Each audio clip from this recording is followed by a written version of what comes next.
No, I can understand why the EU would love the United Kingdom to stay in the customs union as a solution to the made-up problem that they've got along the Irish border. In fact, we suspect that one of the reasons why they made such a big issue of the Irish border is because precisely they wanted to keep the United Kingdom within the customs union. We would not support that. And the reason why we wouldn't support it is that one of the reasons why we wanted to leave the EU was to have the freedom to do trade deals with countries around the world where we believed there were economic opportunities which didn't exist with being part of the customs union of the EU. Because don't forget, the EU is a very protectionist trading bloc. And because of that, opportunities which could have been had with India, China, a lot of other expanding economies around the world were missed out on.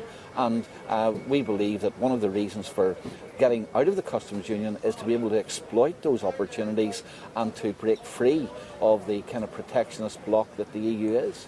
I want to just give you a slight thought experiment here, and you may not welcome it, but if the Europeans continue to insist that the withdrawal agreement cannot be renegotiated, there cannot be changes to the backstop, and we end up with a situation where there is no deal by March 29th. Legally, the UK leaves the European Union, and there will have to be some kind of border between Northern Ireland and the Republic. Why is that not the case in your view? Well, it's not the case because already the EU have guaranteed the Irish government that there will be no border in the event of us leaving with no deal. Well, let me just use the words of the chief negotiator of the EU, who only this week has said that they would have to look at operational ways of controlling trade while not having physical checks. And he said that he had a team working on it at present. And these are the two things he mentioned. That first of all, they would look at paperless solutions. In other words, they would look at electronic means of capturing the records and trade. And they would look at decentralisation. In other words, they would look at either checking goods at the point of departure or the point of arrival away from the border. Now, those are things that we have been arguing for the last 2 years should be done. Now the EU are saying they would embrace them in the event of a no deal.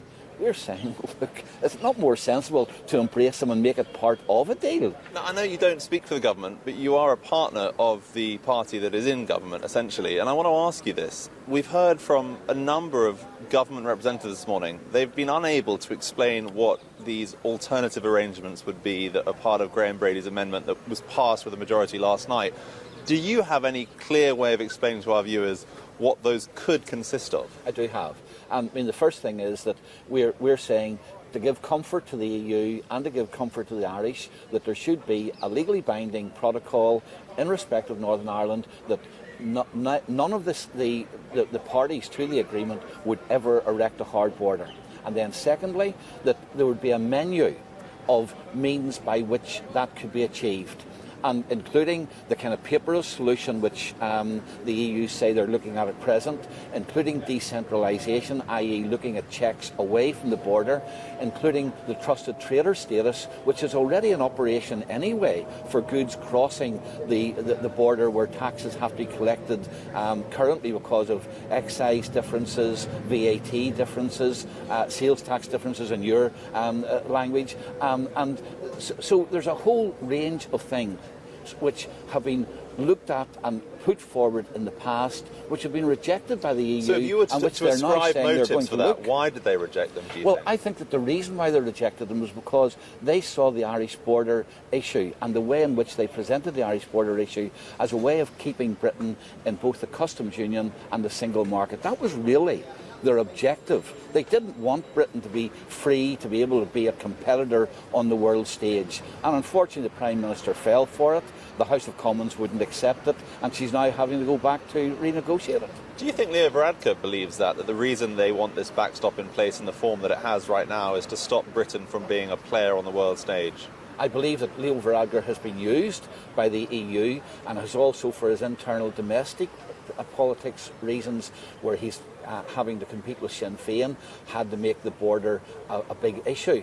And it's now, of course, coming back on the Irish government. There's a degree of panic because if we leave without no deal, the Irish economy will suffer very, very seriously, given that 50% of their exports go to GB, and they would then find barriers between GB and themselves with very high tariffs because it's mostly agricultural goods that they export to Britain. So, you know, we're looking at a solution. We want to damage the Irish economy. It's the economy next door to us. We want to see them prospering.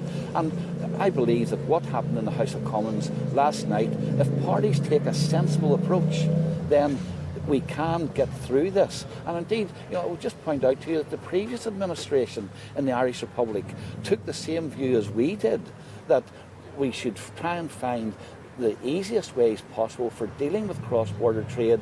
When the new administration took over, then suddenly the whole attitude changed. We had the National Chairman of the Federation of Small Businesses on earlier this morning, and he said that his members had essentially made it clear they wanted at least 2 months' notice if there's going to be no deal. Do you think that yourself, your party, other lawmakers in this building behind us have lived up to their responsibility to business owners in the United Kingdom? I think we have, because first of all, it was always known, it's been known since the withdrawal agreement or the withdrawal bill went through, that 29th of March would be the date in which we were leaving. It's been known now for at least 6 months that this withdrawal agreement was not going anywhere, and we were probably heading towards a situation, if there was no response from the EU, that we'd be leaving without a deal.